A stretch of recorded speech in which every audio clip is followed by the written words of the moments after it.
विकासका कुराहरूमा चासो राख्छु र आजको अबको यो सत्र विकासको बाटोको सञ्चालक आजलाई मसँग आज तीनजना वक्ताहरू हुनुहुन्छ, प्रबुद्ध व्यक्तित्वहरू हुनुहुन्छ। उहाँहरूको परिचय गर्नु अगाडि म सत्रकै बारेमा चाहिँ यहाँहरूसँग भन्न चाहे हैन। यो सत्रको बारेमा गफ गर्दाखेरि अब विकासको बाटो भनेर सत्र सञ्चालन गर्नुपर्छ, त्यो पनि यति प्रबुद्ध व्यक्तित्वहरूसँग भनिसकेपछि धेरै सोच्यो। तर विगत 2.5 दिन यही बुलबुले उद्यानमा बसेर कर्णाली उत्सवका अरू सत्रहरू हेरिरहँदा यहाँ उठेका विषय, यहाँ उठान भएका प्रश्नहरूलाई हेर्दाखेरि लगभग यो सत्र भनेको त ती सबै सत्रलाई समेट्ने सत्र रहेछ हैन। र मसँग यस्ता व्यक्तित्वहरू हुनुहुन्छ जोसँग म त्यो उत्तर पाउन सक्छु भन्नेदेखि चाहिँ यो आजको यस सत्रमा चाहिँ यही विकासको बाटोमा म हाम्रा वक्ताहरूसँग त्यही प्रश्नहरू त्यही हिसाबले गर्नेछु। यहाँहरूकै प्रश्न म एउटा माध्यम भएर राख्ने कोसिस गर्नेछु। र यति भन्दै मैले मेरो यस सत्रको आजको वक्ताहरूलाई चाहिँ मैले परिचय गराउन चाहेँ हैन। आजको मेरो यो सत्रको पहिलो वक्ता हुनुहुन्छ राजनीतिज्ञ तथा हाल राष्ट्रिय सभाका सदस्य माननीय विमला राई पौडेलजी, माननीय डाक्टर विमला राई पौडेलजी। मैले माफी मागे।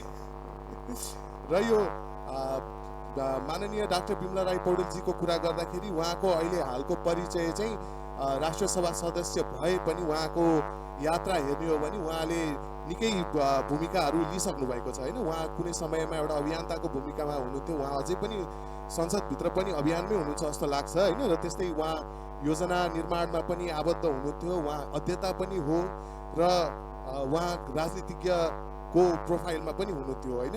र यो त्यस्तै गरी आजको मेरो दोस्रो वक्ता भनेको माननीय मन्त्रीज्यू बिन्दमान बिष्टज्यू हैन, कर्णाली प्रदेश आर्थिक मामिला तथा योजना मन्त्रालय का मन्त्रीज्यू हुनुहुन्छ हैन। र यहाँ अहिले मन्त्री हुनु अघि हाम्रो माननीय ज्यू पनि विगत 25 वर्ष जति सक्रिय राजनीति गरिसक्नु भएको हो। कर्णालीलाई राम्रोसँग उहाँले चिन्नु भएको छ, बुझ्नु भएको छ र आजको यो विकासको बाटोमा उहाँको भूमिका अझ धेरै हुन्छ भन्ने मैले आशा राखेको छु। त्यस्तै मेरो अर्को वक्ता आजको लागि हुनुहुन्छ लामो समयदेखि नेपाल सरकारकै अर्थ सम्बन्धी विभिन्न भूमिकामा बसेर काम गर्नुभएको र हाल नेपाल सरकारको अर्थ सचिव मधुकुमार मरासिनीज्यू। हस्, मैले यति भन्दै आजको यो सत्र सुरु गर्न चाहेँ हैन। यो 3 दिनसम्म आइपुग्दाखेरि यहाँ विभिन्न सत्रहरू भए हैन। रविवार कर्णाली भेरी सुसेल्दो छदेखि लिएर आजको योभन्दा ठ्याक्कै अगाडिको सेसनसम्म आइपुग्दाखेरि विभिन्न विकासका विभिन्न पक्षहरूका कुरा गरियो। र यो सत्र सकिँदै गर्दा यता दर्शक दीर्घबाट आएको प्रश्नहरू हेर्दाखेरि मैले चाहिँ उहाँहरूमा त्यो धेरै नै कौतूहलता, उत्सुकता, विकासप्रतिको आतुरता हैन र एक हिसाबको थकान चाहिँ मैले एज अ अडियन्स मैले महसुस गरेँ हैन। भनेको त्यो विकास किन भइरहेको छैन हैन। त्यो विकास हिजो पनि उहाँहरूको त्यही प्रश्न थियो, आज पनि उहाँहरूको त्यही प्रश्न छ। मैले माननीयज्यूलाई चाहिँ यो प्रश्न सोध्न चाहेँ। भन्नुको मतलब यो हामीले सोचेको विकास जुन नभइरहेको विकास यो भइरहेकै छैन हैन। भन्नुको मतलब कि हामीले परिभाषा गरेको विकास नै के गलत हो? विकासको परिभाषा नै के हो त माननीयज्यू?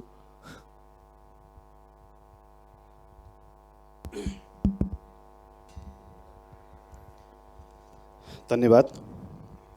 सबभन्दा पहिला यो कर्णाली उत्सवमा कुडा कर्णालीका भन्ने चाहिँ यसमा मेरो अलिकति टिप्पणी छ।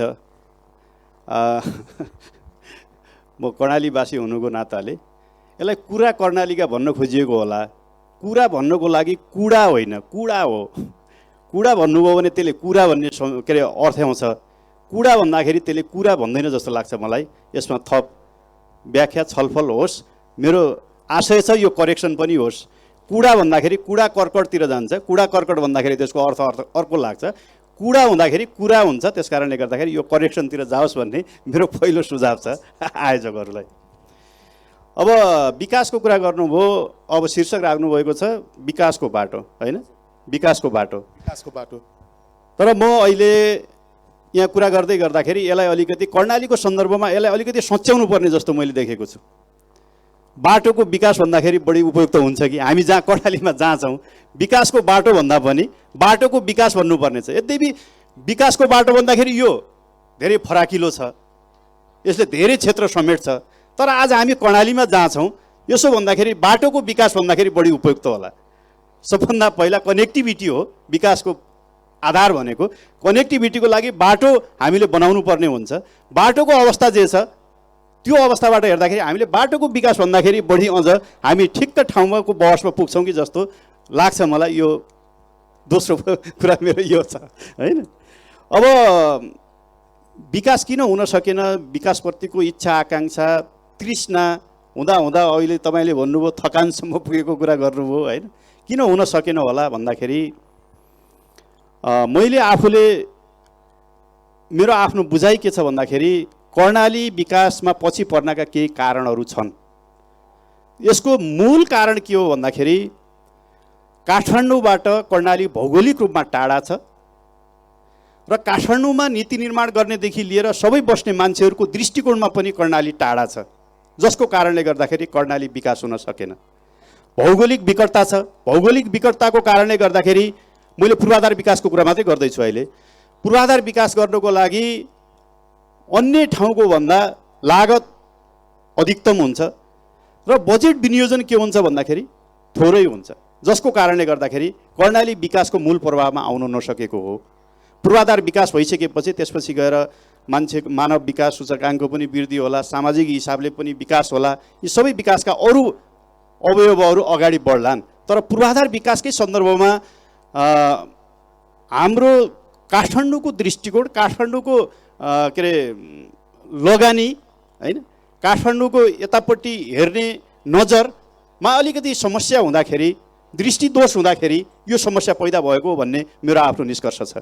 म तपाईँलाई एउटा यहाँ अर्थ सचिवज्यू हुनुहुन्छ, यहाँ मान्यज्यू पनि हुनुहुन्छ, म के भन्छु त भन्दाखेरि अहिले हामी सङ्घीयतामा छौँ। मैले दुई तिनवटा कुरा गर्छु। एउटा कुरा के छ भन्नुहुन्छ भन्दाखेरि सङ्घीय सरकारले प्रदेश सरकारहरूलाई विभिन्न अनुदानहरू दिने गर्छ, राजस्व बाँडफाँड गर्ने गर्छ। यसको हाम्रो अनुपात हेर्दाखेरि, राजस्व बाँडफाँडको अवस्था हेर्दाखेरि जनसङ्ख्यालाई ठुलो वेटेज दिएको छ, 50% वेटेज दिएको छ, जसको कारणले गर्दाखेरि राजस्व बाँडफाँडबाट पनि कर्णाली ठगिन्छ।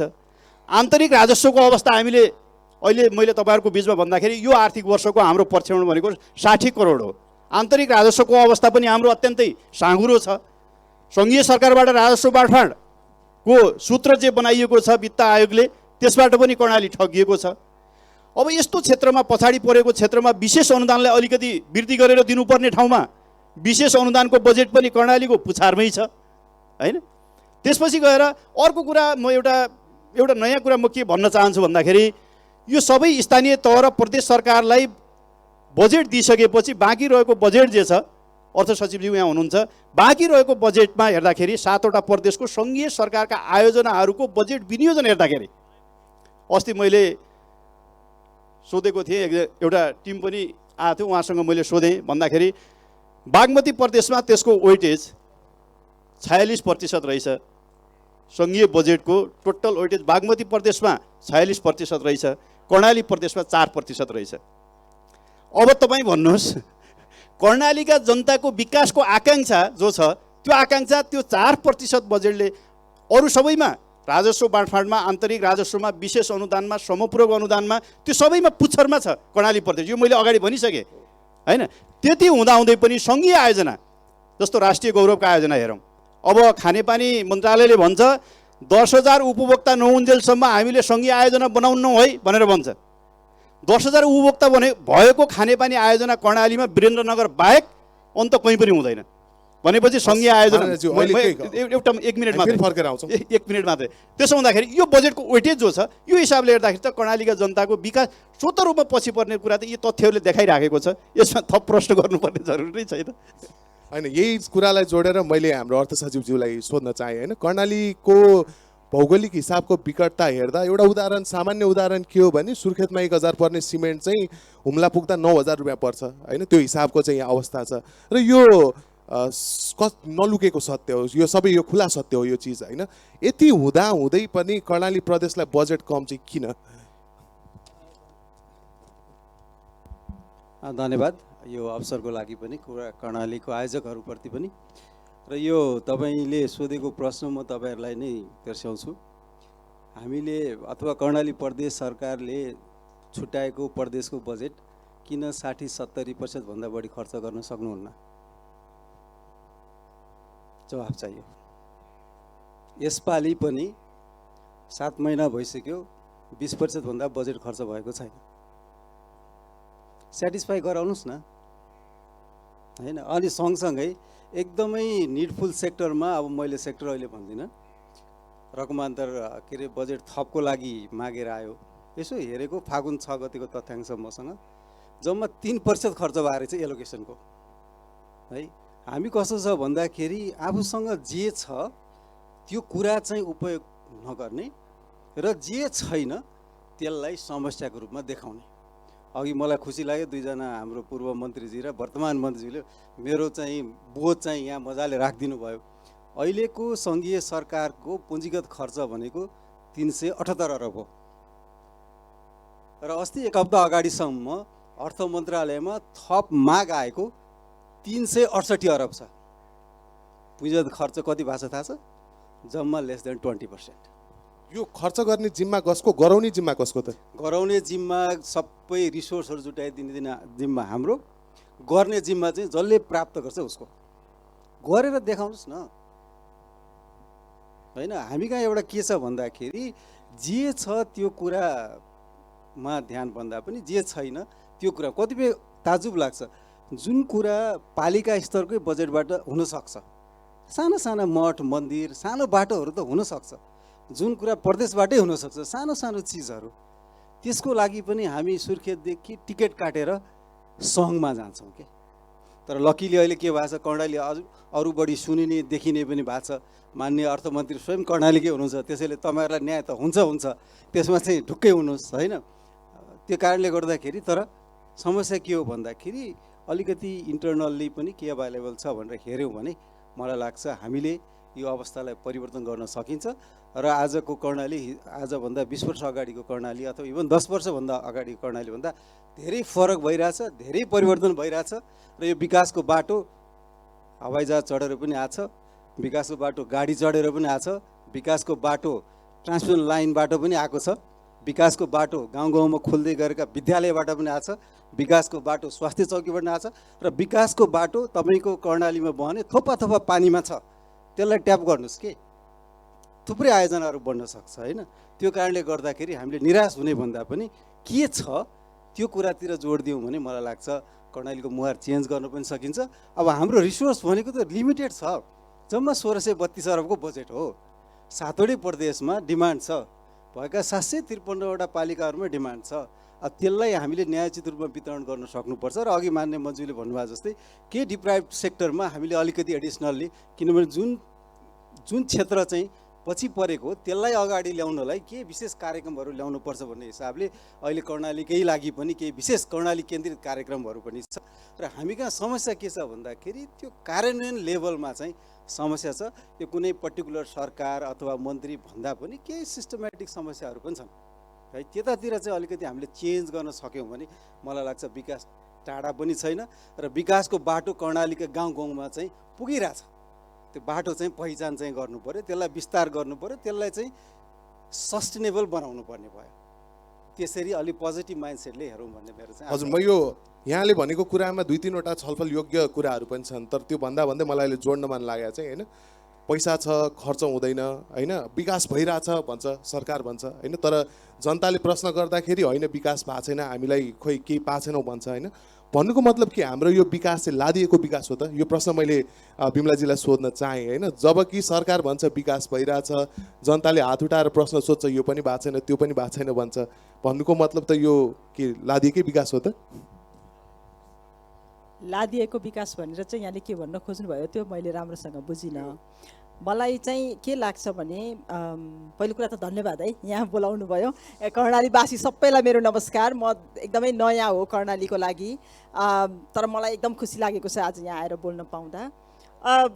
मलाई चाहिँ कस्तो लाग्छ भने दुईजनाको प्रश्न पनि सुनेर नि, कर्णालीमा स्रोत नभएको होइन, है। कर्णालीमा हामीसँग प्राकृतिक विविधता र यहाँको जनशक्तिको विविधता, यो दुईटै एकदमै महत्त्वपूर्ण स्रोतहरू हो।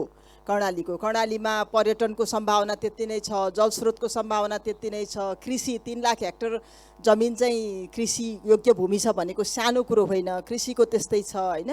अब यहाँ सानातिना उद्योगहरू नै यति धेरै 18,000 भनेर मैले त आँकडै देखेको थिएँ। भनेपछि यहाँ चाहिँ कच्चा पदार्थ प्रशस्तै हुन्छ, त्यसकारण उद्योगहरू स्थापना भएका छन् सानातिना घरबाट होइन। यो सम्भावना एकदमै धेरै छ। जडीबुटी त झन् धेरै अब संसारमै चिनिन थालिसकेको छ कर्णाली प्रदेश होइन। त्यो हिसाबमा सम्भावना भएका हुन्। अनि स्रोत नपुगेको भनेर जुन उहाँले भन्नुभयो त्यो पनि ठिक हो, तर मलाई चाहिँ राष्ट्रिय योजना आयोगमा बसेर काम गर्दाखेरिदेखिको एउटा अनुभव चाहिँ के छ भने नि, योजना बनाउँदा र बजेट छुट्याउँदा जसको स्वर ठुलो हुन्छ त्यतातिर योजना र बजेट धेरै जान्छ। अब यो कृषि योग्य भूमि पनि त्यसै उर्वर हुँदैन, बाटोघाटो पनि चाहियो, त्यसलाई चाहिँ मल पनि चाहियो, काम गर्ने जनशक्ति पनि चाहियो, प्रविधि पनि चाहियो होइन। बाटोघाटो त्यसै आउँदैन, त्यो जडीबुटीहरू त्यसै प्रशोधित भएर बजार अन्तर्राष्ट्रिय बजारमा राष्ट्रिय बजारमा पुग्दैन, त्यसको लागि पनि लगानी चाहियो। यो सेसन लगानी भएको भएर मलाई चाहिँ मेरो अनुभवले चाहिँ के भन्छ भनेदेखि, राष्ट्रिय योजना आयोगमा बस्दाखेरिको अनुभव भन्छु मैले धेरै जसो चाहिँ, त्यति बेला चाहिँ कस्तो हुँदो रहेछ भने जसको स्वर चर्को हुन्छ उसले धेरै योजना र बजेट पाउँछ। अब अहिले त हामी सङ्घीयतामा गएका छौँ, हाम्रो प्रदेशमा एकदमै दह्रो चाहिँ प्रदेश सरकार छ, त्यसले गर्दा अब यो अवस्था बिस्तारै परिवर्तन होला।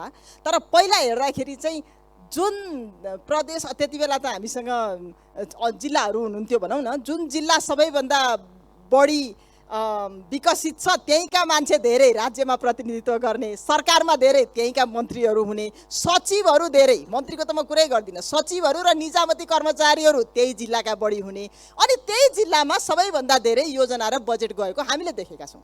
त्यसले गर्दाखेरि यो जहाँ प्रतिनिधित्व त्यो ठाउँको त्यो निर्णय गर्ने ठाउँमा प्रतिनिधित्व जहाँको जनताका प्रतिनिधिहरूको बढी हुन्छ, स्रोत त्यही जाँदो रहेछ। यतिका वर्ष चाहिँ त्यही भएर चाहिँ स्रोतबाट अलिकति विमुख भएको हो कि जस्तो मलाई लाग्छ। अर्को डिलेमा के छ भनेदेखि हाम्रोतिर दुईटा धारणा छन् के, एउटा चाहिँ जनसङ्ख्या धेरै भएको ठाउँमा धेरै बजेट पुग्नुपर्छ, धेरै योजना पुग्नुपर्छ, किनभने जनसङ्ख्या धेरै भएको ठाउँमा सेवा सुविधा धेरै चाहियो। अर्को कस्तो छ भने भूगोल धेरै भएको ठाउँमा धेरै चाहियो। अब कर्णालीमा तपाईँले जनसङ्ख्याको हेर्नुभयो भनेदेखि सानो छ, जनसङ्ख्याको टाउको गनेर हेर्नुभयो भने सानो छ, भूगोल ठुलो छ। यो दुईटै, यो भूगोल र जनसङ्ख्या, अब तराईमा हेर्नुभयो भनेदेखि तपाईँको फेरि भूगोल सानो छ तर जनसङ्ख्या ठुलो छ। भनेपछि यो दुईटैलाई हेरेर एकदम न्यायोचित रूपमा बजेट वितरण हुन नसकेको हो।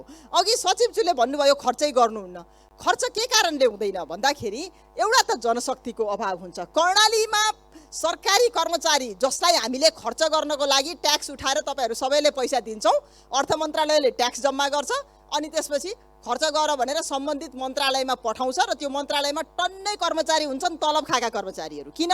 त्यो पैसा खर्च गर, त्यो पैसा खर्च गर्ने कर्मचारीहरू कर्णाली सरुवा हुनु भनेको उहाँहरूलाई अन्याय भएको हो। काठमाडौँ सरुवा भयो, इलाम सरुवा भयो, स्याङ्जा सरुवा भयो, चितवन सरुवा भयो भनेदेखि त्यो पुरस्कार हो। अझ तराईमा सरुवा भयो भने त्यो पुरस्कार हो। कर्णाली सरुवा भएर आउनु भनेको चाहिँ उसको लागि चाहिँ दण्ड सजाय हो। यदि दण्ड सजाय सम्झेर कुनै कर्णालीमा आउँछ जागिर खान भनेदेखि अब विचार गर्नुहोस् त, उसले त्यो पैसा खर्च गर्ला त? उसलाई त दण्ड सजायबाट कहिले मुक्त हुने र कहिले म फेरि काठमाडौँको कुनै राम्रो ठाउँमा गएर बस्ने हुन्छ? त्यो भएर पनि खर्च भएको छैन। खर्च गर्ने प्राथमिकतामा पनि कर्णाली परेन। खर्च गर्न नसकेपछि उहाँहरूले झन् बजेट घटाउने हुनुभयो। बजेट घटाउने भइसकेपछि झन् थोरै आउने भयो। समस्या चाहिँ यो यस्तो खालको हो कि जस्तो लाग्छ।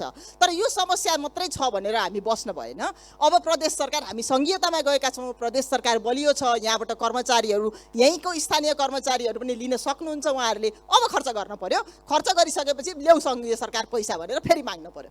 मलाई यहाँले भनिरहँदा चाहिँ के अरे अब योजना आयोगमा बसेर काम गर्दा जसको आवाज चर्को उसको चाहिँ बजेट धेरै, बजेटमा त्यो हिसाबले कुरा गर्नु भएन। अहिले कर्णालीलाई यसो हेर्ने हो भने लगभग सबै पोलिटिकल पार्टीको चाहिँ शीर्ष नेतृत्वमा चाहिँ कर्णालीको राम्रै रिप्रेजेन्टेसन छ। अहिलेको अब अर्थमन्त्री नै कर्णालीमा हुनुहुन्छ होइन, भनेपछि हाम्रो आवाज कहाँ चर्को भएन माननीयज्यू? हाम्रो कहाँ चुक्यो त आवाज? आजको विषय मात्रै होइन, आजको विषय मात्रै होइन, यो हिजोदेखि जोडिँदै आएको विषय हो होइन। अब भोलिको दिनमा यो सुधारिएला, त्यो हामी आशा पनि गरौँ, अपेक्षा पनि गरौँ होइन। भोलि पनि केही हुँदैन, त्यस कारणले गर्दाखेरि कर्णाली यस्तै रहिरहेको छ भन्ने मेरो तर्क होइन। तर विगतमा यस्तो हुँदै आएको छ। जहाँसम्म खर्चको कुरा छ, सचिवज्यूले अघि प्रसङ्ग उठाउनुभयो, म यसमा के भन्छु भन्दाखेरि कर्णालीमा 26-27% कर्मचारी भएर यति खर्च गरेको सचिवज्यू। तपाईँहरूले सङ्घमा अतिरिक्त समूह भन्नुहुन्छ, पुल दरबन्दी भन्नुहुन्छ, अतिरिक्त समूहमा कर्मचारी राख्नुहुन्छ। त्यति राख्दै पनि तपाईँहरू 20% हाराहारीमा हुनुहुन्छ, हामी पनि 20% हाराहारीमा छौँ। हामी त यहाँ त पुरस्कृत हुनुपर्ने बेला हो यो। के अरे 100 जना चाहिने ठाउँमा 26 जनामा हामी छौँ, आज 28 जनामा छौँ हामी होइन कर्मचारी। तपाईँहरू 100 जना पनि के अरे चाहिने ठाउँमा पुल के अरे दरबन्दी भन्नुहुन्छ, अतिरिक्त समूह भन्नुहुन्छ, के भन्दै 120-130 को ठाउँमा हुनुहुन्छ तपाईँहरू। तैपनि तपाईँहरू पनि 20%मा हुनुहुन्छ, हामी पनि 20%। मैले खैर जे भए पनि हामी खर्च, सचिवज्यूले भनेको कुरामा म के कुरामा सहमत छु भन्दाखेरि हाम्रो खर्च गर्ने क्षमतालाई वृद्धि गर्नुपर्छ। त्यसको लागि बजेट विनियोजन क्षमतामा हामीले वृद्धि गर्नुपर्नेछ। यसमा हामीले करेक्सन गर्नुपर्नेछ। अघि मान्यज्यूले पनि भन्नुभयो आवश्यकताको आधारमा भन्दा पनि चरको स्वरको आधारमा के अरे अस्ति अलि अगाडि अर्थ मन्त्रालयमा म एकचोटि छिरेको थिएँ, बजेट महाशाखामा छिरेको, उहाँको मन्त्रालयको। त्यहाँको साथीले भन्दै हुनुहुन्थ्यो यो अगाडिको सिसा त धेरै पटक फुट्यो भनेर भन्नुहुन्थ्यो, उहाँको टेबल माथि राखिएको सिसा। यसरी बजेट विनियोजन हुने हाम्रो प्रचलन छ। तर प्रदेश हामी सङ्घीयतामा गइसकेपछि एउटा के अवसर थियो भन्दाखेरि प्रदेशहरूले नयाँ ढङ्गले के अरे योजना तर्जुमा गर्ने र त्यसको कार्यान्वयनको प्रक्रियामा अगाडि बढ्नको निमित्त एउटा नयाँ अवसर थियो। तर हामीले विगतको परम्परालाई नै बोकेर अगाडि बढ्नुपर्ने बाध्यता जस्तो भयो। अब हामी कति सक्छौँ, सङ्घले के अरे त्यसलाई करेक्सन गर्न कति सक्छ र त्यसपछि गएर हामीले कति सक्छौँ त्यतातिर ध्यान दिनुपर्ने त छँदैछ। र फेरि अहिले हामीले उठाएको आवाज हो यो, स्रोत हामीसँग हुनुपर्छ। अघि मान्यज्यूले भने जस्तै सम्भावनाहरू प्रशस्त छन्, स्रोतको अभाव छ र त्यसपछि गएर त्यसलाई कार्यान्वयन गर्ने जनशक्तिको पनि हामीसँग अभाव छ। यो जनशक्तिलाई पनि हामी फुलफिल गर्दै जाँदाखेरि, स्रोतको पनि व्यवस्थापन हुँदाखेरि कर्णाली विकासको बाटोमा अगाडि बढ्न नसक्ने, यस्तै रहिराख्ने भन्ने छैन। हामी यसलाई अझ उन्नत ढङ्गले विकास गरेर अगाडि लैजान सक्ने ठाउँमा हामीहरू छौँ। प्रशस्त सम्भावना छन्। जडीबुटीको कुरा छ। मैले त के भन्छु भन्दाखेरि अहिले तत्काल आजै हामीले प्रतिफल पाउने गरी हामीले जडीबुटीमा हाम्रो लगानीलाई केन्द्रित गर्ने र भोलिको दिनहरूमा अलि लङ टर्म के अरे कर्णाली आत्मनिर्भर बन्नको लागि हाइड्रो सेक्टरलाई हामीले प्राथमिकतामा राखेर अगाडि बढ्ने हो भने कर्णाली त एकैचोटि हामी धेरै माथि उठाएर लैजान सक्ने ठाउँमा छौँ। त्यो सँगसँगै एउटा महत्त्वपूर्ण कुरा के छ त भन्दाखेरि हाम्रो कर्णालीको भूगोल ठुलो छ भनेर भनिराखेका छौँ हामीले। भूगोल त ठुलो छ, भूगोल ठुलो कहाँ छ भन्दाखेरि भूगोल ठुलो हाम्रो पाटनहरू मात्रै छ होइन। तल्लो लेभलको जहाँ हामीले अन्नको के अरे अन्न उत्पादन गर्छौँ त्यो भूगोल त हामीसँग छँदै छैन। हामीसँग ठुलो भूगोल भएको भनेको हिमाली भेग हो, पाटन हो। त्यो पाटनको सदुपयोग गर्ने प्रदेश सरकार र सङ्घीय सरकारको संयुक्त आयोजनामा अथवा संयुक्त लगानीमा पाटन सदुपयोग गर्ने योजना हामीले जबसम्म ल्याउँदैनौँ तबसम्म कर्णाली प्रदेश आर्थिक रूपमा आत्मनिर्भर र समृद्धिको बाटोमा अगाडि बढ्न सक्दैन। त्यस कारणले गर्दाखेरि आजको यो अवसरमा अर्थ सचिवजी हुनुहुन्छ, अब बजेट निर्माणको प्रक्रिया पनि अगाडि बढ्दै होला। म आग्रह गर्न चाहन्छु कर्णालीको पाटन सदुपयोग गर्ने एउटा कार्यक्रम सङ्घीय सरकारबाट त्यो योजना र त्यसप्रतिको लगानी सङ्घीय सरकारले पनि गरोस्, हामी पनि त्यतातिर केन्द्रित गर्छौँ। त्यो सदुपयोग भयो भने कर्णालीको आत्मनिर्भरताको बाटो, विकासको बाटो एकदम द्रुत गतिमा अगाडि बढ्न सक्छ भन्ने मेरो भनाइ छ। मैले अर्थ सचिवज्यूलाई सोध्न चाहेँ होइन, जस्तो यस्तो खालको यो छलफल भइरहँदा चाहिँ हामी मिठा मिठा कुरा होइन, जस्तो हो हामी यहाँ गलत गऱ्यौँ, हामी यहाँ चाहिँ सुधार्नुपर्छ, अब हामी सोच्ने हो, अब हामी गर्ने हो भनेर कुरा गर्छौँ होइन। यो अहिलेको खर्चकै कुरा भने नि, जस्तो व्यक्तिगत जीवनमा सायद अब अर्थ सचिवज्यूलाई लागु हुन्छ हुँदैन होइन। खर्च घरमा खर्च पुरै हात बाँधेर राख्नुपर्छ होइन। पैसा खर्च गर्न मन लागिरहेछ तर खर्च गर्नलाई पैसा हुँदैन। यहाँ त पैसा छ त्यही पनि खर्च गर्न सकिरहेको छैन होइन। र यो बल पास गरे जस्तो हुन्छ नि, उहाँले गर्दा यसले गर्दा उसले गर्दा भन्ने कुरा, समाधान चाहिँ के हो त? एकदम $1 मिलियन क्वेसन भन्छ, एकदम $1 मिलियन क्वेसन गर्नुभयो। समाधान के हो भन्दा समाधान चाहिँ अलिकति कस्तो भने यो हामी धेरै माथि नउड्न पर्छ जस्तो लाग्छ मलाई। यहाँ कर्णाली उत्सवमा आउने केही कुरा बोल्नु पर्ने भनिसकेपछि के बोल्ने, अब के हो भनेर दिमाग अलि रन्थनिरहेको थियो। अनि मेरो हातमा ट्याक्क त्यो अभिजित बनर्जी र स्तर डुफ्लो भन्ने जसले चाहिँ नोबेल पुरस्कार पाउनु भएको थियो इकोनोमिक्समा कपाल, अनि उहाँहरूको पुवर इकोनोमिक्स भन्ने किताब छ कि त्यो किताब यसो पल्टाइरहेको थिएँ मैले। अनि ठ्याक्क आँखा चाहिँ एउटा स्टोरीमा पऱ्यो। मलाई लाग्छ यो इन्ट्रेस्टिङ पनि हुन्छ होला, छोटो छ। उहाँहरूले भारतको उदयपुर भन्ने जिल्लामा एउटा विद्यालयमा गएर त्यहाँको प्यारेन्ट्सहरू बाबाआमासँग अनि एउटा उहाँहरूले केही क्वेसनरहरू गर्नुभएको थियो। त्यो उहाँले एउटा मोडल के गर्नुभएको छ, एउटा रङ्गीचङ्गी म्यागजिन हुन्छ नि, त्यो म्यागजिन चाहिँ सबै प्यारेन्ट्सहरूलाई दिएर अनि के भन्नुभएछ भने तपाईँहरू यो म्यागजिनभित्र विभिन्न तस्बिरहरू छ, त्यो काट्नुहोस्, तपाईँलाई जुन मनपर्छ दुई चारवटा आफूले काट्नुहोस् भनेर सेम म्यागजिन दिनुभयो। र त्यो म्यागजिनबाट काटेको तस्बिरले तपाईँको छोराछोरीको भविष्य कस्तो होस् भन्ने कुरा चाहिँ आउनुपर्छ है, तपाईँ कस्तो भविष्य बनेको देख्न चाहनुहुन्छ आउनुपर्छ है भनेर त्यो म्यागजिन बाँडिदिनु भयो रङ्गिन है। त्यसपछि आधा घन्टा कति टाइम दिनुभयो होइन, विभिन्न खालेले काट्नुभयो। अधिकांश प्यारेन्ट्सले त्यहाँ चाहिँ के काट्नु भएछ भने त्यो रङ्गीचङ्गी हिराको जुहारत भएको, सुनको चाहिँ सिक्रीहरू भएको है, अनि चाहिँ चस्मा लगाएको एकदम चाहिँ रातो गाडी, एकदम नयाँ नयाँ फेसनको गाडी भएको चाहिँ चित्रहरू काट्नुभयो। अनि त्यही म्यागजिनमा सँगसँगै त्यहाँ के थियो भन्दाखेरि कर्णालीमा किसानले माछा मारिरहेको तस्बिर थियो, यहाँ जडीबुटी खेती गरिरहेको तस्बिर थियो, अथवा गाउँघरको सुन्दर हरियाली थियो, त्यो कसैले काटेन। अनि उहाँहरू छक्क पर्नुभयो है। अब उहाँहरूलाई त भविष्य भनेको त के देखियो भन्दा खालि वेल्थ, सम्पत्ति आर्जन गर्ने मात्रै भविष्य रहेछ जस्तो भयो, सम्पत्ति आर्जन गर्ने मात्रै विकास रहेछ भने जस्तो भयो। अनि त्यसपछि उहाँहरूले अर्को क्वेसन गर्नुहुन्छ कि ल ठिकै छ, तपाईँको छोराछोरीले गाडी चढोस्, एकदम सुन हिरा होइन सब गरोस् चाहनुहुन्छ, अनि त्यो चाहिँ कसरी त अब पढिसकेपछि के पेसा गऱ्यो भने त्यस्तो होला त भने अधिकांश प्यारेन्ट्सको जवाब सुन्नुहुन्छ, सरकारी जागिर खायो भने। ल हेर्नुहोस् भाष्य, मलाई लाग्छ यो भाष्य हाम्रो र त्यहाँको ठ्याक्कै मिल्छ। अब त्यो खालको चाहिँ प्रेसर दिन थाल्यौँ, त्यो खालको विकास, त्यो खालको चाहिँ एजुकेसन हामीले गर्न थाल्यौँ भने चेन्ज हुन्छ र हुँदैन। त्यो कारणले गर्दाखेरि पनि के हो भन्दाखेरि अलिकति चाहिँ हामीले सोचमा पनि हाम्रो चाहनाहरूलाई पनि अलिकति लिमिट गरेर, यहाँ के छ अघि मलाई एकदम खुसी लाग्यो यहाँको जल जमिन जङ्गलको जुन कुराहरू गर्नुभयो नि, यहाँको जडीबुटीको, यहाँ कर्णालीको जे सम्भावना अघि मान्य मन्त्रीले पनि भन्नुभयो, यहाँ एकदम हाइड्रोमा हो, हाइड्रोमा एकदमै सम्भावना छ, कर्णाली एउटैले कायापलट गर्न सक्छ, यहाँको जडीबुटीमा एकदमै सम्भावना छ, यहाँको पर्यटनमा एकदमै सम्भावना छ। त्यसैले हामीले काठमाडौँसँग दाँच्ने अथवा त्यो सुन मोती हिरासँग दाँच्ने भन्दा पनि यही हिरा हो, यहाँको माटै हिरा छ, यहाँको पानी नै हिरा छ, यहीँको कोदो फापर जौको खाजा खाँदा त हुन्छ नि, किन चाउचाउ खानुपर्छ र। त्यसैले अलिकति चाहिँ हामीले सोच पनि चिन्तन पनि हामीले चाहिँ परिवर्तन गर्नुपर्छ। त्यो गऱ्यो भने साँचो अर्थमा चाहिँ विकास हुन्छ।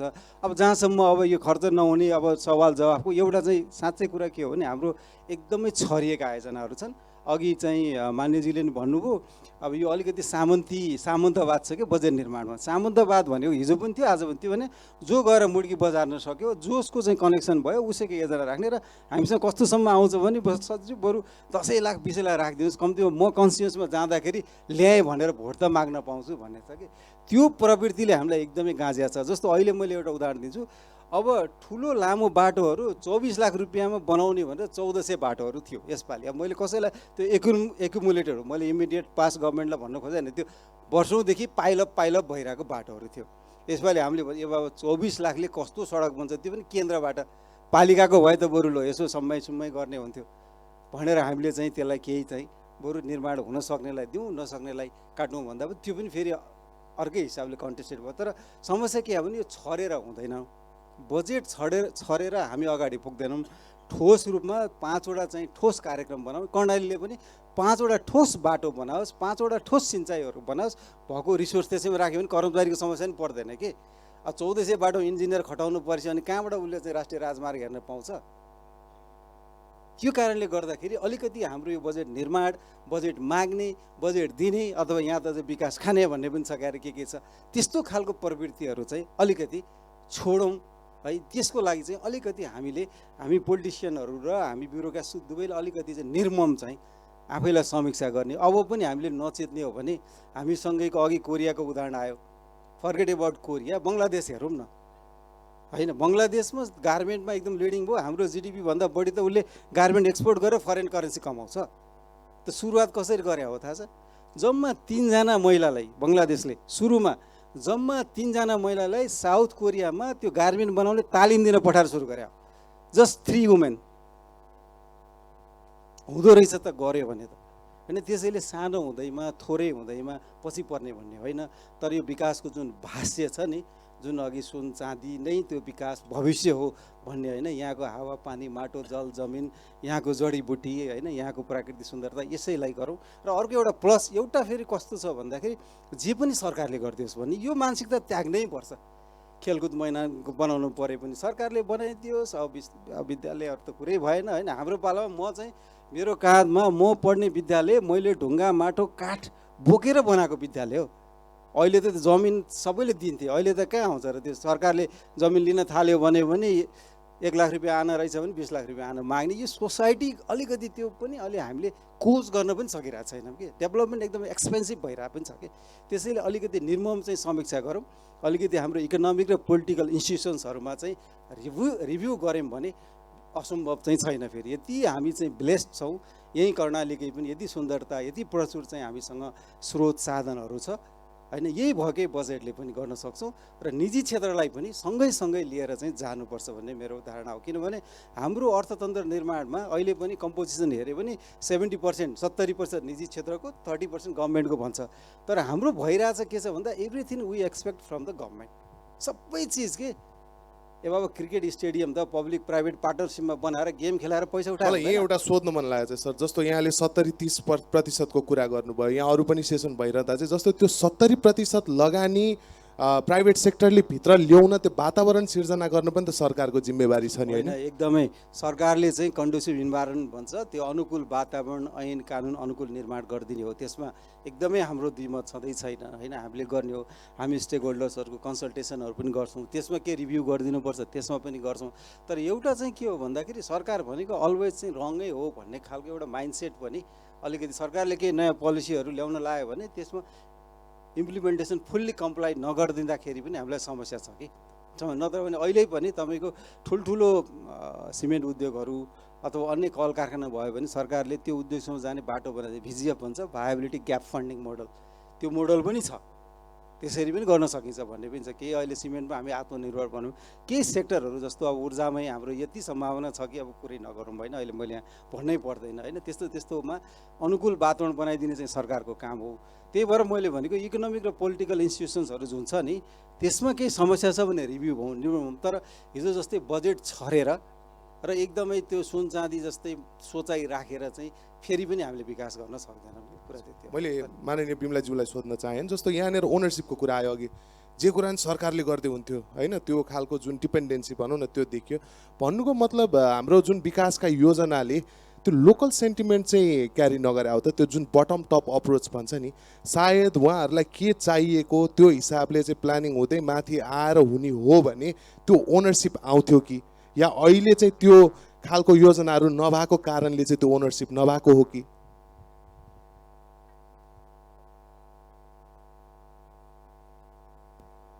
यो पनि फेरि गाह्रो प्रश्न पनि हो। मलाई अलिकति मेरो अनुभव साट्न मन लाग्यो यहाँहरूसँग। म चाहिँ पढाइसकेपछि मैले करिब 8 वर्ष जति एनजिओ र आइएनजिओमा काम गरेँ। एनजिओ र आइएनजिओमा काम गर्दाखेरि के गरियो भने गरिबहरू छन्, गरिबहरूको लागि पैसा मागेर ल्याउनुपर्छ, बाहिरबाट पैसा ल्याउने, अनि त्यसपछि एनजिओ आइएनजिओ मार्फत कसैका बच्चालाई पढाइदिने, कसैलाई चाहिँ अब काम गरे बापत खानेकुरा भनेर खानेकुरा पुर्याउने, अनि जहाँ चाहिँ एकदमै गरिबीको असाध्यै धेरै चाप छ त्यहाँ पढिदिने। मेरो 8 वर्षको त्यो अनुभवले म चाहिँ गरिबीबाट मुक्त भएँ, किनभने मेरो तलब आउँथ्यो, म चाहिँ गरिबीबाट मुक्त भएँ। तर मैले जुन समुदायको लागि काम गरेको थिएँ त्यो गरिबीबाट मुक्त भएन, मेरो अनुभव हो त्यो। मैले कर्णालीमा हेर्दाखेरि पनि 1-2 चोटि मात्रै म जान पाएको छु यहाँको जिल्लाहरू हेर्दाखेरि, एउटा घरमा 4वटा 5वटासम्म एनजिओका बोर्डहरू लागेका छन्। यो हिसाबमा पैसा नआएको भनेर मैले भन्न सक्दिनँ, आएको छ। सहयोग नआएको मैले भन्न सक्दिनँ, आएको छ। तर राज्य बलियो, सरकार बलियो भएर जहाँ जे स्रोत छ, अवसर छ, त्यसैलाई चाहिँ त्यसैमा लगानी गरेर विकास गर्ने कि बाहिरबाट विकासको पोको ल्याएर त्यहाँ खन्याउने भन्ने चाहिँ यो विकासको सोचको फरक हो। अब यतिका वर्ष चाहिँ हामीले कर्णालीमा चामल हेलिकप्टरबाट बोकेर ल्यायौँ, त्यति जति पैसा लगानी गरेर हामीले खानेकुरा बाहिरबाट बोकेर ल्याएर बाँड्यौँ त्यति पैसा त्यही माटोमा लगाएको भए चामल पनि धान पनि फल्थ्यो होला, अरू चिज पनि फल्थ्यो होला, माटो पनि उर्वर भइसक्थ्यो होला। तर हामीले त्यतातिर ध्यान दिएनौँ। अब बिजुलीको त अब यहीँबाट अहिले ठुल्ठुला आयोजनाहरू पनि छन्, तर पनि त्यो बनिसकेको छैन। जडीबुटी, म धेरै वर्ष सामुदायिक वनमा काम गरेँ। जब हामी सामुदायिक वनमा काम गर्थ्यौँ जहिले पनि जडीबुटीको सम्भावना कर्णालीमा आउँथ्यो, जहिले पनि। यो असाध्यै राम्रो छ, असाध्यै अन्तर्राष्ट्रिय स्तरमा जान सक्छ, अथवा हाम्रो चाहिँ देशको राष्ट्रिय बजारमा जान सक्छ। मान्छे धनी बनाउने जडीबुटी हो। तर हामीले बारम्बार भन्यौँ ट्रकमा जडीबुटी हालेर इन्डिया पठाउने अनि त्यहाँबाट प्रशोधन भएर आएको ट्याब्लेट हामीले किन्ने, त्यो नगरेर यहीँ प्रशोधन गरौँ भन्यौँ। योजना आयोगमा धेरैचोटि राखियो पनि। तपाईँहरूले प्लान हेर्नुभयो भने, सरकारको नीति कार्यक्रम हेर्नुभयो भने जडीबुटी प्रशोधन केन्द्र स्थापना गर्ने भनेर आएको कति वर्षदेखि छ। तर अहिले पनि उपभोक्ताहरूले सानो सानो स्केलमा गरेको बाहेक जडीबुटी प्रशोधन केन्द्र स्थापना भएको छैन। त्यो जडीबुटी केन्द्र स्थापना गर्नु भनेको चाहिँ के हो भने यहाँको स्रोतलाई सदुपयोग गरेर पैसा फलाउने हो, यहीँ बनाउने हो। हेलिकप्टरमा ल्याएर ट्याब्लेट बाँड्ने भने होइन। त्यो भएर मलाई चाहिँ के लाग्छ भने हाम्रो विकासको मोडेल पनि हामीले चाहिँ परिवर्तन गर्नुपर्छ, क्रिटिकली नै हेर्नुपर्छ यसमा, होइन। मैले अघि नै भने थुप्रै सम्भावना छन्, यहाँका थुप्रै सम्भावना छन्। त्यो थुप्रै सम्भावना अब त्यो सम्भावनामा खेलेर काम गर्नको लागि प्रदेश सरकार अब छ। सङ्घीयतामा हामी अहिले गएका छौँ। काठमाडौँ धेरै टाढा भयो कर्णालीको लागि, हुन त इलाम पनि टाढा हो कर्णालीको लागि, के काठमाडौँबाट टाढै हो इलाम पनि। तर मैले अघि नै भने नि, जसले बोल्न सक्छ उसको चाहिँ बढी भाउ हुन्छ। त्यो भएर त्यतातिर बढी प्रगति पनि भयो, त्यसको त छिमेकी पनि अलिकति सुधार गरिएको भयो, त्यो पनि भयो एउटा, होइन। तर हाम्रोमा चाहिँ दुईवटा कुरा ख्याल गर्नुपर्छ होला। एउटा चाहिँ बाहिरबाट बोकेर ल्याएको विकासले विकास हुँदो रहेछ भन्ने कुरा मेरो आफ्नो व्यक्तिगत अनुभव पनि हो। त्यो भएर नै मैले चाहिँ एनजिओ छोडेर सार्वजनिकतिर आएको हुँ। किनभने मलाई के लाग्छ भने सरकार, राज्य त्यही हो बलियो हुनुपर्ने। अनि त्यसले पनि बलियो हुँदाखेरि चामल बोकेर ल्याउने होइन, त्यो ठाउँमा चामल फल्ने वातावरण बनाउने हो। त्यो सोच राख्नु पर्यो, एउटा विकासको त्यो हो, होइन। अनि अब अर्को चाहिँ यो मैले अघि नै पनि भनिसकिसकेँ, खर्च गर्ने प्रवृत्ति पनि हामीले अब मठ मन्दिर शालिग कुनी केमा धेरै खर्च गर्ने भन्दा हामीले भन्छौँ नि एकदमै नहुने पूर्वाधार दुईटा हो। एउटा भौतिक पूर्वाधार, बाटोघाटो जहाँ छैन त्यहाँ बन्द व्यापार हुँदैन होला, प्रविधि आएन भनेदेखि राम्रोसँग काम गर्न सकिँदैन होला, त्यो एउटा भयो। अर्को जनशक्तिको विकास जरुरी छ। मैले अघि चाहिँ जसले कराउँछ उसले चाहिँ पाउँछ स्रोत भनेर किन भनिराखेको भने नेताहरूको कुरा गर्नुभयो तपाईँले। ठुल्ठुलो नेताहरू हुनुहुन्छ, मन्त्रीहरू हुनुहुन्छ। अघि गगनजीले भन्नुभयो नि त, मन्त्रीहरूले ठुल्ठुलो नेताहरूले बोल्ने हो, त्यो स्रोतलाई यता र उति पार्ने भनेको त कर्मचारी संयन्त्र हामीसँग ठुलो छ। अनि त्यो आएको स्रोतलाई खर्च गर्ने कर्मचारी संयन्त्र पनि ठुलो छ। त्यो भएर जनशक्तिमा पनि कर्णालीको कति बालबालिकाहरू, कति बच्चाहरू चाहिँ अहिले राम्रोसँग पढेर निजामती कर्मचारीमा पुगेका छन्। कति बालबालिकाहरूले चाहिँ त्यो एनजिओहरू हेड गरेका छन्। तपाईँले स्रोत आउने र स्रोतको सदुपयोग गर्ने ठाउँमा, निर्णय गर्ने ठाउँमा कति पुगेका छन्। त्यसले गर्दा जनशक्तिको विकास पनि एउटा महत्त्वपूर्ण पाटो हो। अर्को चाहिँ यहाँ भएको स्रोतलाई नै उपयोग गर्ने खालको स्रोतको परिचालन पनि महत्त्वपूर्ण बाटो हो। अब चाहिँ उताबाट आएर गर्छु भन्ने होइन, यहाँ जे छ त्यसबाट म उत्पादन गर्छु भन्ने चाहिँ सोचमा बढी जानुपर्छ जस्तो मलाई लाग्छ।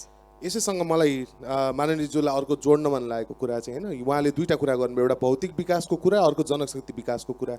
हामीले कति गऱ्यौँ यो विगत सङ्घीयता पछिको 5 वर्षमा कर्णाली प्रदेशमा? ओहो, यो चाहिँ गजबको भौतिक विकास गऱ्यौँ भन्ने चिज के छ र जनशक्ति विकास कति गऱ्यौँ? अब यो के अरे कर्णालीको भौतिक विकास, जनशक्ति विकासको कुरा गर्दाखेरि जनशक्ति विकासका सन्दर्भमा के अरे यो भौतिक विकासको लागि हामीले खास गरी अब बाटोघाटो लगायतका विषयहरू नै हो, होइन। कर्णाली यस्तो स्टेजमा छ, मैले अगाडि पनि भने, कर्णाली यस्तो स्टेजमा थियो, धेरै ठाउँमा बाटोको ट्र्याक ओपन गर्नुपर्ने आवश्यकताकै वरिपरि घुमिराखेको थियो। तपाईँ हामीहरूलाई थाहा छ अहिले पनि देशको एक मात्रै जिल्ला हुम्लामा अहिले पनि सडक पुग्न सकेको छैन, डोल्पामा पनि नपुगेको जस्तै हो अलिअलि गीतै छ एउटा एकदम चर्चित गीत हैन। त्यस्तो अवस्था भएको हामी प्रदेशमा हुँदाखेरि त्यसपछि जिल्ला सदरमुकामहरू जोड्ने, त्यसपछि गएर पालिकाका के अरे केन्द्रहरू जोड्ने, बाटो लगायतका बाटाहरू निर्माण गर्ने सन्दर्भमा, त्यो पूर्वाधार निर्माण गर्ने सन्दर्भमा कर्णाली प्रदेश सरकार अगाडि बढ्यो र त्यसमा केही सफलता पनि प्राप्त गरेको छ। र खास गरी अब त्यसपछि अहिले पनि हामीले दुईटा कोरिडोरहरू, खास गरी भेरी कोरिडोर र कर्णाली कोरिडोरको कुरो सङ्घीय सरकारले त्यसमा काम गरिराखेको छ र काम एकदम धीमा गतिमा भइरहेको कुरा पनि हामीले देखिरहेका छौँ। त्यही भएर मैले यो बेला बेलामा प्रसङ्ग उठाउने गर्छु हैन। एउटा उदाहरण म भन्छु, पाल्पादेखि बुटोल जोड्ने बाटो र कोलपुरदेखि सुर्खेत जोड्ने बाटो एउटै शीर्षकमा छ। विगत 3-4 वर्षदेखि सङ्घीय सरकारले त्यसमा बजेट छुट्याइराखेको छ, तर काम कहाँ हुन्छ भन्दाखेरि बुटोलदेखि पाल्पा जोड्ने बाटोमा मात्रै काम हुन्छ, यहाँ केही कामै हुँदैन हैन। त्यसपछि गएर कर्णाली कोरिडोरको कुरा छ। कर्णाली कोरिडोरमा अरू बाटोहरूमा, अरू कोरिडोरहरूमा अरबौँ बजेट छुट्टिने बेलामा हैन, सीमित सानो करोडको सङ्ख्यामा कर्णाली कोरिडोरमा यस्तो यी बाध्यताहरू हाम्रा छन्। तर हाम्रो आवश्यकता के अरे हाम्रो स्थिति जे छ त्यो स्थितिबाट हेर्दाखेरि हामीले ती ठुला कोरिडोरहरूमा काम गर्न सक्ने, ठुला के अरे हाइवेहरूमा काम गर्न सक्ने हाम्रो स्थिति त्यति भएन। के अरे हामीले हाम्रो अवस्थाबाट हेर्दाखेरि केही सडक निर्माणका कामहरू, त्यसपछि ट्र्याक ओपन गर्ने, त्यसपछि सडकको पहुँचमा बस्तीहरूलाई पुर्याउने कामहरू हामीले अगाडि बढाएका छौँ। त्यसपछि गएर खानेपानीका कामहरू, त्यसपछि गएर सिँचाइका कामहरूमा पनि केही प्रगतितिर हामी अगाडि बढिराखेका छौँ यो पूर्वाधारको हिसाबले हेर्दाखेरि। त्यसपछि प्रसारण लाइनहरू पुर्याउने हिसाबले हेर्दाखेरि प्रदेश सरकारले पनि आफ्ना तर्फबाट केही पहलहरू गरेर त्यसपछि विभिन्न ठाउँमा प्रसारण लाइनहरू पुर्याउने कामहरू पनि भइराखेका छन्। यी लगायतका कामहरू भौतिक पूर्वाधारको क्षेत्रमा कामहरू अगाडि बढेका छन् भने अब जनशक्तिको हिसाबले हेर्दाखेरि हामी आफैले अहिले जनशक्ति निर्माण गरेर जनशक्ति के अरे निर्माण गर्ने हिसाबले हेर्दाखेरि एउटा शिक्षाको कुरा हो हैन, अर्को अब ट्रेनिङको कुरा हो।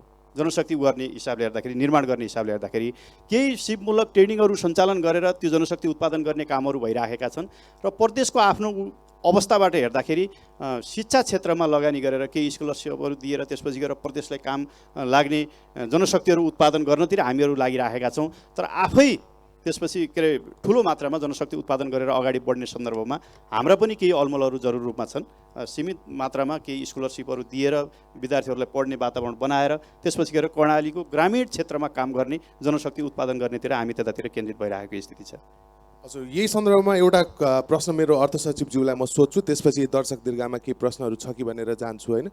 जस्तो अहिले हाल म आज प्लानिङ कमिसनको वेबसाइट हेरेर थिएँ, 24वटा चाहिँ राष्ट्रिय गौरवका योजना सञ्चालन भइरहेका रहेछन्। त्यसमध्ये एउटा चाहिँ कर्णाली के अरे यो माथिको बाटोको एउटा योजना भयो, अर्को एउटा चाहिँ चुस्स छुँदो रहेछ होइन। अब हामी यति गफ गरिसक्यौँ, यहाँको साम्यता भन्छौँ, यहाँको अब के अरे भौगोलिक विकटताको कुरा गर्छौँ, अनेक गर्छौँ, तर राष्ट्रिय गौरवको योजनामा चाहिँ एउटाले बल्ल तल्ल छोयो जुन कति समयदेखि अड्किरहेछ, अर्कोले चुस्सो छोको छ, किन त्यस्तो? होइन, यो दुईवटा कुरा छ। एउटा चाहिँ के छ भन्दाखेरि यो हामीलाई त्यो आयोजना त्यो राष्ट्रिय गौरवकोमा कुनै पर्टिकुलर क्षेत्रको पर्दैमा विकास हुने अथवा नहुने भन्ने होइन। जस्तो अहिले मैले भन्छु हामीले अब यो कार्यान्वयनमा जान सकेन, दुर्भाग्य। अप्पर कर्णाली 1000 मेगावाट कति अझ धेरै छ, त्यो योजना बनाउने भनेर हामीले सन् 2006 नै कोसिस गरिरहेको। सन् 2014 त हामीले पावर डेभलपमेन्ट एग्रिमेन्ट नै गरे हो, तर अब काम गरिरहेको छैन के कुरा भन्नु न। त्यो आयो भने त कायापलट हुन्थ्यो होला नि। वेतन कर्णाली बनाएको छ है, त्यही रानी जमरा कुरेरा यहीँको त्यो पनि राष्ट्रिय गौरव छ। यो कर्णालीकै पानीले गर्ने हो। बाटोको कुरा भेरी बबई छ होइन, गएर हेरेँ अब टनेल चाहिँ बनाएको छ। हाम्रो विकासको एप्रोच त त्यसले पनि देखाउँछ अलिअलि। अब बाँध चाहिँ अझै कता कता छ, टनेल चाहिँ बनिरहेछ होइन। त्यसैले कर्णालीमा राष्ट्रिय गौरवको योजना नराख्ने भन्ने हिसाबले त्यो त हुनै सक्दैन, कदापि हुन सक्दैन।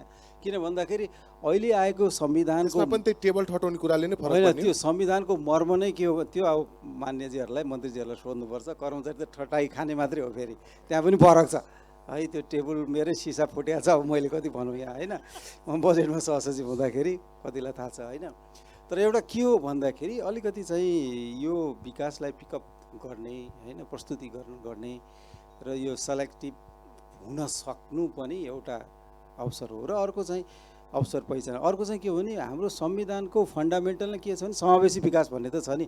अहिले नै भन्नुहोस् न, यो नयाँ संविधान आइसकेपछि कर्णाली प्रदेशबाटै पनि लोकसेवामा आउने साथीहरू धेरै भइसक्नु भएको छ कि पोजिटिभ गतिमा चाहिँ गइरहेछ। खालि एउटा के हो भने हामी चाहिँ एकदमै धेरै नै फड्के मार्न चाहन्छौँ, सके त राम्रै हुन्थ्यो, नभएको चाहिँ होइन कि। त्यसैले मान्छेहरूले जुन खालको भाष्य भन्छन् केही भएन ल खतम, त्यो चाहिँ होइन है। हाम्रो एक्सपेक्टेसन पनि हाई भयो कि म अहिले मेरो मधेसमा घर छ, घरबाट आउँदाखेरि नवलपरासीमा आउँछु, बाटोमा त्यो भारतीय ट्रकको ड्राइभरहरू, बसको ड्राइभरहरूले ट्रक यसो खोलाको छेउमा बिसाउँछ, त्यहीँ चाहिँ स्टोभमा दम दिन्छ, त्यहीँ भात पकाउँछ, त्यहीँ खान्छ, त्यहीँ सुत्छ। आई हेभ नेभर सिन, मेरो जीवनमा मैले अहिलेसम्म देखेको छैन हाम्रो नेपाली ट्रकको ड्राइभर, नेपाली बसको ड्राइभरले त्यसरी आफै पकाएर खाओस्। ऊ एकदम स्पेसल चाहिँ ठाउँमा गएर, होटलमा गएर एकदम महँगो चाहिँ खाना खाएर जान्छ। हाम्रो एप्रोच चाहिँ असाध्यै ल्याभिस भयो कि। हाम्रो आम्दानी क्षमता भन्दा पनि हाम्रो कस्ट अफ लिभिङ चाहिँ एकदमै हाई भइरहेछ कि। यो पनि चेन्ज गर्नुपर्छ कि। त्यो यो सोचाइले पनि हामीलाई बर्बाद पारिरहेछ कि। भन्नुहोस् न, कर्णालीमा स्वास्थ्यमा अब यहाँ धेरै झाडा पखाला लाग्छ होइन, पखालाहरू लाग्छ, बच्चाहरू बित्छन्। एउटा अनुभवले के देखाएको, यो पनि स्टडीले देखायो। झाडा पखाला लागेर बच्चा अस्पतालमा ल्याउनु भयो आमाहरूलाई, ए आमा तपाईँले बच्चा ल्याउनै पर्दैन नि, नुन चिनी पानी हुन्छ घरमै खुवाउनुहोस् न भन्यो भने त्यो डाक्टर कहाँ फर्केर भोलि त्यो आमा आउनुहुन्न। हामीलाई के चाहिन्छ, इन्जेक्सनै चाहिन्छ कि, अनि हामीलाई ट्याब्लेटै चाहिन्छ कि। ए बाबा, जीवन जलले हुने उपचार, नुन चिनी पानीले आफैसँग उपलब्ध हुने उपचार हामी नगरेर हाम्रो समस्या चाहिँ पुरै चाहिँ इन्जेक्सनतिरै गयो कि। जीवन जलको समस्या भनेको मैले यहाँको जे सम्भव लो ह्याङ्गिङ फ्रुट्स भन्छ नि, आफूसँगै अभाइलेबल भएको चिजहरूलाई नखोज्दाखेरिको यो समस्याले पनि हाम्रो विकास एकदमै ओभर चाहिँ एम्बिसियस भइरहेछ। हाम्रो कस्ट अफ लिभिङ पनि एकदम हाई भइरहेछ। सबैलाई सामान्य खालको फोन, स्मार्टफोन भएर नहुने, सबैलाई सकेसम्म आइफोनै चाहिने भएको छ कि। त्यसले गर्दा आम्दानी भयो पो आइफोन त, त्यो एकदमै धेरै भयो। त्यसैले अलिकति यो भाष्य पनि चेन्ज गर्नु पऱ्यो। र अर्को चाहिँ मैले यो संहिताको ब्युटी छ, हामीले धेरै कस्ट बियर पनि गरिरहेछौँ।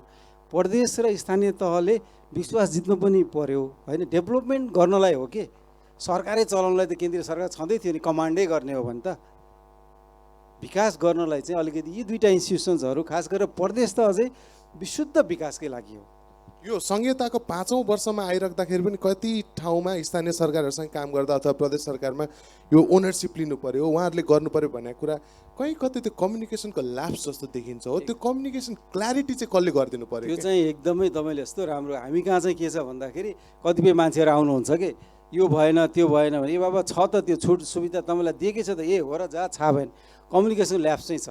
हाम्रो एउटा के छ भन्दाखेरि सरकार र जनता बिचमा त्यो सम्बन्धको चाहिँ जहिले पनि के भयो भने हामी जहिले पनि आन्दोलन मात्रै गर्ने भएको कारणले गर्दा सरकार भनेको राम्रो पनि गर्छ भन्ने हाम्रो दिमागमै बस्दैन के।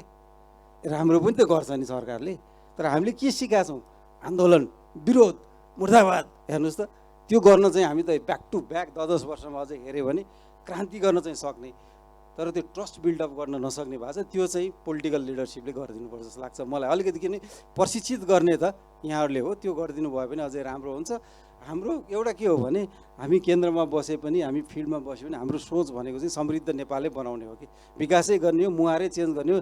हामीलाई हाम्रा दाजुभाइ दिदीबहिनीहरूलाई खाडीको चाहिँ 3D काममा पठाएर हामी त्यही डलरले चाहिँ इम्पोर्ट गरेर बाँच्नु चाहिँ हामीलाई छैन। त्यो कुरामा चाहिँ केन्द्र सरकार र हाम्रो मन्त्रीज्यू, हामी प्रधानमन्त्री, we are very much clear. योजना आएको भनौँ हामी धेरै क्लियर छौँ। हस्, धन्यवाद। हस्, मलाई दर्शकमा आउँछु भने मलाई एउटा सानो प्रश्न गरिहाल्नु मन लाग्यो माननीय बिमलाज्यूलाई होइन। त्यसपछि चाहिँ दर्शक दीर्घामा आउँछु। जस्तो मलाई अहिले एउटा एकदम साधारण व्यक्ति ग्राउन्डेड हिसाबले एउटा प्रश्न राख्नु मन लाग्यो। म कुनै सीमान्तकृत समुदायलाई चाहिँ म प्रतिनिधित्व गर्छु, मलाई मेरो स्थानीय सरकारले जुन सानो बजेट विनियोजन गर्छ त्यतिले मेरो समुदायमा भएका समस्याहरू चाहिँ हल गर्न पुग्दैन होइन, र मेरो समुदायले चाहिँ अलिकति बढी चाहिँ डिमान्ड गर्छ होइन।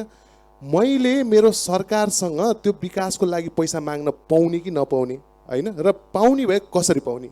पाउने कि नपाउने होइन, त्यो तपाईँको अधिकारै हो। पाउने कि नपाउने भन्ने त प्रश्नै होइन, किनभने तपाईँ नागरिक हो। तपाईँले चुनाव भोट दिनुभएको किन भन्दा मैले ट्याक्स तिर्छु र त्यो ट्याक्सको राम्रो सदुपयोग गरेर मेरो ठाउँको विकास गर भने हो, र तपाईँको त्यो अधिकारको कुरा हो। त्यो भएर पाउनुहुन्छ मजाले। मलाई एउटा चाहिँ तपाईँले यहाँ दर्शक दीर्घामा प्रश्न पठाउनुभन्दा पहिला दर्शक दीर्घाको प्रश्न त्यतातिरबाटै आओस् भन्ने सोचेर मैले एउटा सानो एभेन्यू खोल्न त खोजेँ।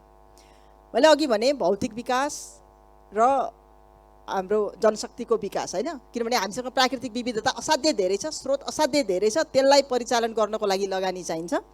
लगानीको लागि चाहिँ अब लगानी र काम गर्ने वातावरण बनाउनको लागि भौतिक विकासको जरुरी छ, जनशक्तिको जरुरी छ, त्यो मैले भने। अब मैले यहाँ कर्णालीको महोत्सवमा पनि देखिराखेको छु होइन, जहाँ पनि देख्छु हाम्रो समाजमा अहिले काम गर्ने महिलाहरू अनि जस पाउने पनि निर्णय गर्ने पनि पुरुषहरू भएको अवस्था छ। मैले अहिले पनि मलाई एकदम दुःख साथ के भन्छु भनेदेखि, म कृषिको विद्यार्थी पनि हो, कृषि पढेको हो। हाम्रो नेपालमा कृषिमा काम गर्ने मान्छेहरूमा 100मा 70 जना महिला छन्, 30 जना मात्रै पुरुष छन्। तर अहिले पनि हामीले कृषि सम्बन्धी पाउने सेवा सुविधा सूचना प्रविधिको कुरा गर्ने हो भने सबै पुरुषलाई हेरेर बनाइएको छ। यो अवस्था कृषिमा मात्रै होइन सबैमा छ, यो कर्णालीमा पनि छ। हामीले जनशक्तिको विकास भनेर एउटा सानो उदाहरण मात्रै दिन्छु। म धनकुटामा काम गर्थेँ, कृषिकै विकासमा काम गर्थेँ। एउटा खरायो ल्याइयो बाहिरबाट, अङ्गोरा खरायो भन्थ्यो। त्यो खरायो त्यो कोसीको हिलमा, कोसी पहाडमा त्यो खरायो पाल्न मिल्छ कि मिल्दैन भनेर अनुसन्धान गरियो। जहाँ जहाँ हामीले अनुसन्धान गऱ्यौँ, हामी आफैले हेऱ्यौँ, त्यो ठाउँमा त्यो खरायो एकदम राम्रो भयो। त्यसपछि त्यो केन्द्रले के गर्यो भनेदेखि खरायो चाहिँ ठाउँ ठाउँमा गाउँ गाउँमा बाँड्यो अनि खरायो पाल्नको लागि तालिम दियो। तालिममा थुप्रै मान्छेहरू आउनुभयो, खरायो कसरी पाल्ने तालिम लिएर जानुभयो। अङ्गोरा खरायो हो है, एकदमै फाइदाजनक थियो। तालिम लिएर जानुभयो, हामीले खरायो पनि बाँड्यौँ, तर खरायो कुनै पनि बाँचेन, सबै मर्यो। सबै मरेपछि फेरि हामी कहाँ आउनुभयो, खरायो मर्यो किन मर्यो? हामी फेरि विचार गर्न गयौँ, किनभने हामीले पाल्दा खरायो ठिक थियो, जब हामीले दियौँ खरायो मर्यो। किन मर्या रहेछ थाहा छ हजुरहरूलाई? किन मर्या रहेछ भने तालिममा आउनुहुने सबै पुरुष, खरायोको जिम्मा लिने सबै महिला। घरमा खरायो पाल्ने, खरायोको खोर हेर्ने, इन्जेक्सन दिने, त्यो जे चाहिन्छ महिलाले गर्नुपर्ने, तालिम पाउनुहुने सबै पुरुष। अब त्यस्तै हाम्रो सबै क्षेत्रमा छ के जुन ठाउँमा जसले काम गर्छ उसलाई सशक्त बनाउनुपर्छ। जनशक्ति भने त्यो हो। जनशक्ति भनेको स्कुल पठाएर मात्रै पनि जनशक्ति निर्माण हुने होइन। स्कुल कसलाई पठाउने, कसले कुन क्षेत्रमा काम गरिरहेको छ उसलाई सुहाउँदो सूचना, उसलाई सुहाउँदो प्रविधि, त्यो चाहिँ मैले कर्णालीमा देख्दिनँ। पूर्वतिर धेरै देख्छु, पूर्वतिर धेरै महिलाहरू चाहिँ एकदमै सशक्त भएर सबै क्षेत्रहरूमा आउनु भएको छ। महिलाहरू मैत्री प्रविधिहरू पनि पुग्दै गरेको छ। यहाँ त्यो पनि एउटा ठुलो खाडल छ। विकासको बाटोमा हिँड्दाखेरि त्यो बाटो पनि बिर्सिनु हुँदैन है भनेर मैले यहाँ चाहिँ अलिकति भन्न खोजेको हुँ। धन्यवाद। हस्, धन्यवाद। म अब दर्शक दीर्घाबाट केही प्रश्न छ भने राखिदिन चाहन्छु, तर मेरा केही अनुरोधहरू छन् होइन। एउटा हामीसँग समय थोरै बाँकी पनि भएको कारणले चाहिँ एउटा भूमिका नबाँधिदिनु होला, पहिलो कुरो। दोस्रो, अगाडि सोधिसकेको प्रश्न छ भने त्यसलाई ऐजन लाउँ, उत्तर एउटै हो होइन, र अलिक फरक प्रश्न गरौँ भनेर आग्रहका साथ चाहिँ दर्शक दीर्घामा केही प्रश्न छ कि भनेर। Thank you speaker. भर्खरै यसको स्टोरी जोड्नु भएको थियो, हाउ दि कटन इन्डस्ट्रीले चाहिँ इन्टरनेसनल मार्केटमा कसरी छोयो। सो फार हामीमा चाहिँ सधैँ चाहिँ के छ भने चाहिँ हामीसँग चाहिँ रिसोर्स छ भनेर हामी चाहिँ अति खुसी हुन्छ, हामीसँग lots of water hub, how can we reach market, बजारमा चाहिँ कसरी पुग्ने के। अनि बङ्गलादेशको स्टोरी चाहिँ मैले अलिक क्लोजली नै अब्जर्भ गरेँ। सो फार अहिले वर्ल्डको रिनाउन बिजनेसेस लाइक जारा, अर्मानी, भेसाजी जस्तो बिजनेसहरूको र मटेरियल बङ्गलादेशले सप्लाई गर्छ। अब बङ्गलादेशको टेक्सटाइल इन्डस्ट्री चाहिँ अर्ग्यानिकमा सिफ्ट हुँदैछ वर्ल्ड मार्केट लाइक डोमिनेन्स गर्नको लागि। त्यस्तै गरी नेपालमा चाहिँ एफडिआई कल्चर चाहिँ किन डेभलप नगर्ने? हाम्रो मोनिटरी पोलिसीहरूलाई चाहिँ FDI is not in term of money only, एफडिआईबाट पैसा मात्र आउँदैन, त्यो सँगसँगै लाइक अर्थ मन्त्रालयको सम्झना सक्थ्यौँ हुन्छ अनि पोलिसी मेकर नै हुनुहुन्छ। अनि मैले एफडिआईको कुरा चाहिँ एउटा यस्तो जोड खोजेको, एक्सप्लेन नगर्नु क्वेशन सोध्छु ल। Not with just FDI money, why cannot we bring the ethics that the developed company and that economy are doing, along with that the technology चाहिँ किन हामीले लिन सकेनौँ के, त्यो चाहिँ हो कि एफडिआई को पोलिसी चाहिँ किन लिने। Thank you. आमा हजुरलाई धेरै धेरै धन्यवाद छ बाबु। नानीले भनेको कुरा मलाई अचम्मै मन पर्यो। किन भनेको महिलालाई दबाउनै खोज्छन् कि पुरुषहरूले, होइन? महिलालाई दबाउनै हजुरहरू आफ्नो तलब बुझ्नुहुन्छ, ल्याउनुहुन्छ, पैसा आउँछ, जेबमा हालेर उही खाएर आउँछ। महिला अलचिलो मान्छेलाई घाँस काट, दाउरा बोक, पानी ल्याऊ, खाऊ, खुवा पियाऊ गरेर आउँछ, होइन? अनि त्यो पनि बिरायो। अनि महिला बच्चा गहुँ काटेर गहुँको बडामा बच्चा जन्माएको महिला, त्यस्तो पीडा पनि हामीले भोग्यौँ। अहिले हुनुहुन्छ तपाईँहरू अमेरिकाबाट पैसा ल्याउने, अनि इराकबाट पैसा ल्याउने, चीनबाट पैसा ल्याउने, त्यस्तो भन्नुहुन्छ। आफ्नो देशमा पो हुनु पर्यो, अर्का देशमा किन जाने? अनि हामीले त भारी बोकेर घाँस काटेर दाउरा बोकेर पनि हामीले जिन्दगी बितायौँ। यो प्रश्न कसलाई आमा? मैले उहाँ नानीलाई सोधेको छु। हस्, म अर्को प्रश्न लिन्छु ल। ल हजुरको प्रश्न बुझिहाल्नु भयो होइन? हामी अर्को प्रश्न लिउँ है। एकछिन, दुईटा कुरा छन्। म कतै पनि जान्थिएन, म घर घाँस दाउरा गर्ने मान्छे हो, अनि म दैलेको मान्छे हो। मेरो नाम गोमादेवी तिमिल सेना हो। म दैले कोइराला गाउँ हो, मेरो भैरवी गाउँपालिका 3 हो, वडा नम्बर। अहिले म यहाँ तातो पनि बस्छु। मेरो नानीलाई पढाउन बस्याउँ, मेरो बुढाले पनि उहाँ पढाउनुहुन्छ। तर महिलाहरूमा धेरै धक्का पाइन्छ के पाइन्छ। मेरो दाई एउटा टिका प्रसाद दाई हुनुहुन्छ, टिका प्रसाद पोखरेल भन्नेले, उहाँले मलाई कार्यक्रममा लैजाँदा मैले अलिकति कुरा गर्न र अलिकति अगाडि बढ्न थाहा पाएँ, नत्र त्योभन्दा मलाई थाहा थिएन।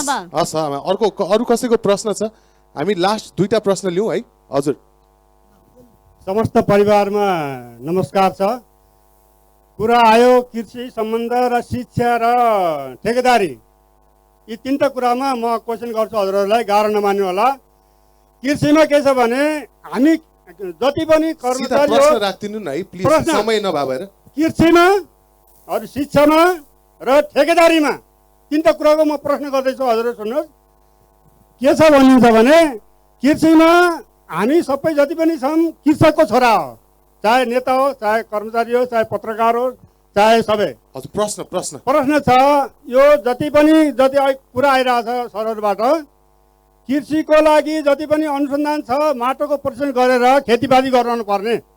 गाडीहरू ठाउँ ठाउँमा घुमिरहेको छ, तर किसानको जग्गाको जमिनको माटो ल्याएर तेरो बारीमा यो खेती गर्नुपर्छ भनेर अझसम्म काहीँ गुनासो भएको छैन। एक। दोस्रो कुरा चाहिँ शिक्षामा बोर्डिङ खोलेको छ, बोर्डिङमा 12,000 रुपियाँमा तलबले शिक्षाले महिनाभरि तलब खाएको छ भने र राम्रो पढाइ गराएको छ, तर हाम्रो प्राथमिक विद्यालयमा किन पढाइ हुन सक्दैन? दुईटा कुरा। तेस्रो नम्बर छ ठेकेदारी। एउटालाई उसको मनोबल छ, जसको पहुँच छ, उसलाई 10वटा ठेक्का दिने। जबसम्म ठेक्का उसले पुरा गर्न सक्दैन तबसम्म त्यसलाई पनि ठेक्का नदिनु पर्ने के। प्रश्न बुझौँ। हजुरको प्रश्न कसलाई हो? किनभने प्रश्न कसलाई हो?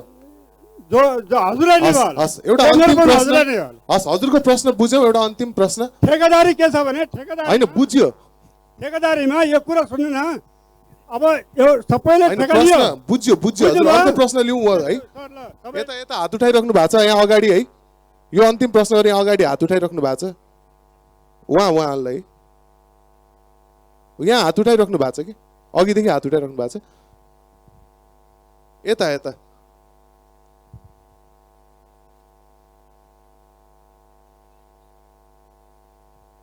छोटोमा राखिदिनु ल प्लिज,